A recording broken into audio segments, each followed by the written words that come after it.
Microsoft's AI strategy is turning AI investment into profit. Google CEO says 25% of its code is now AI generated, and Google gets the biggest fine in history. Welcome to Hashtag Trending. I'm your host, Jim Love. Let's get into it. There's been a lot of skepticism about whether companies can earn back their massive investments in AI. Microsoft seems to be defying that and appears to have found a profitable path forward. One way they're doing this is by turning away some AI business. They're focusing on AI inference rather than training. Training involves teaching an AI model by feeding it large amounts of data so that it can learn patterns and make decisions. Inference is the process of using these trained models to make real-time predictions or generate results, fine-tuning for real-life action. Inference represents the point at which AI models are actively used in real-life scenarios, such as providing recommendations, completing tasks, or generating content for users. Now, training takes massive amounts of computer resources, and there are limits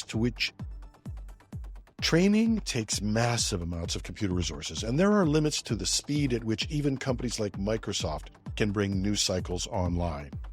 So by turning away customers looking to rent raw GPU power for training new AI models, Microsoft is focusing on the more lucrative AI inference workloads, powering popular services and services that often involve their products like GitHub Copilot and Microsoft 365 Copilot. On their recent earnings call, CEO Satya Nadella explained that prioritizing inference is a strategic decision aimed at funding the company's massive infrastructure investments. Microsoft has spent $20 billion this quarter alone on data centers and servers to expand its AI capabilities, with much of that spending focused on keeping up with the soaring demand for its AI-powered products. We're not actually selling raw GPUs for others to train, Nadella said. We turn away that kind of business because we have so much demand for inference. This focus on inferencing rather than training aligns with Microsoft's strategy of leveraging AI for enterprise customers and its own product offerings. Inferencing, or the application of pre-trained models to make predictions and generate insights, is proving to be a more lucrative area for Microsoft. CFO Amy Hood added that the revenue from inferencing is helping generate funds to pay for future model training efforts, creating a sustainable growth cycle for the company. Microsoft's Intelligent Cloud segment saw a 20% year-over-year revenue increase, reaching $24.1 billion, while Azure and other cloud services grew by 33%. Despite rising costs, about 12% in the quarter, Nadella and Hood emphasized that focusing on inferencing is driving better quality revenue and keeping Microsoft on track for future growth. So where is there not exponential growth? Windows revenue dropped by 2%, and other areas like Office 365 and on-premises server licenses were similarly flat. Not anything to panic about yet, but without the investments in AI and AI processing, Microsoft's earning picture would have been vastly different.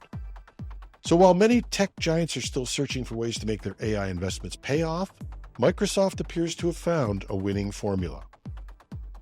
There may still be an AI bubble lurking out there waiting to burst, but Microsoft has certainly been attacking this strategically.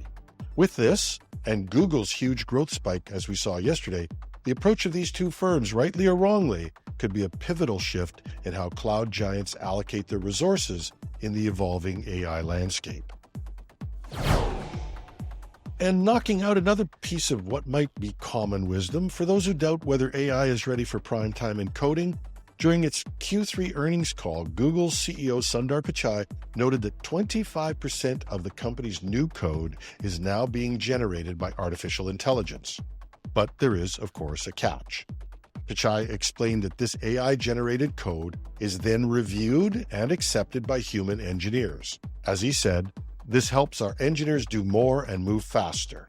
While AI is making an impact, it's not as simple as flipping a switch and letting the machines take over. Code may still need human oversight. And this speaks to both the promise and the limitations of AI programming assistants, which are known sometimes to insert errors, infringe on copyrights, and even cause outages and security problems. Critics might argue that having engineers review and fix AI-generated code may be more tedious than just writing it in the first place, but Pichai believes that overall, AI speeds up the process, allowing programmers to focus on more complex and creative tasks rather than simple, repetitive coding. And what are they doing with that added productivity? The company has rolled out other AI-driven products, such as its newly rebranded Gemini chatbot and its notebook language model. Notebook LM, in particular, to coin the phrase, has gone viral. It was and probably still is an experiment, but it's captivated attention by its ability not just to analyze vast amounts of text and let people converse with the text, but it also turns those results into a podcast with human-sounding voices, providing what our tests have shown to be some exceptionally good analysis. I'm not sure if they're going to put me out of the podcasting business yet, but these things are incredibly good. AI-generated overviews have been integrated into Google Search across more than 100 new countries, though these efforts have faced some criticism for inaccuracy and intrusive ads. But back to the question of whether AI coding is really ready for unassisted production environments, Google's example shows that while AI can indeed generate substantial portions of code, even they are not yet ready to operate without human checks and balances. That said, the fact that AI is now contributing a quarter of Google's code is a notable milestone, and it's another step into a near-term future of coding as a collaborative effort between humans and machines. And another Google story, just yesterday, the tech giant lost its final appeal on a fine in the UK exceeding 2 billion euros. But if you thought that was a big fine, consider the latest move from Russia. A Russian court has fined Google an astronomical 20 decillion. That's 20 followed by 33 zeros US dollars. The fine is for blocking Russian media content, and the amount is so absurd that it exceeds the global GDP many times over. To put it in perspective, the World Bank estimates the global GDP at about 100 trillion, which is mere pocket change compared to this fine. Google, it seems, would need all the money in the world and more to pay up. The bizarre amount comes after a 4-year court case that began when YouTube banned the ultra-nationalist Russian channel Tsargrad in 2020 due to U.S. sanctions against its owner. Following Russia's invasion of Ukraine in 2022, more channels were added to the banned list, prompting the Russian court to impose escalating fines. You've probably heard the story of an emperor who granted a subject's wish to be paid simply by a grain of rice that doubled for each square on a chessboard, and how that final amount, to the emperor's surprise, exceeded all the rice production in the country. The same approach works with fines that double and compound interest, and Google is now on the hook for a sum described by a judge as a case in which there are many, many zeros.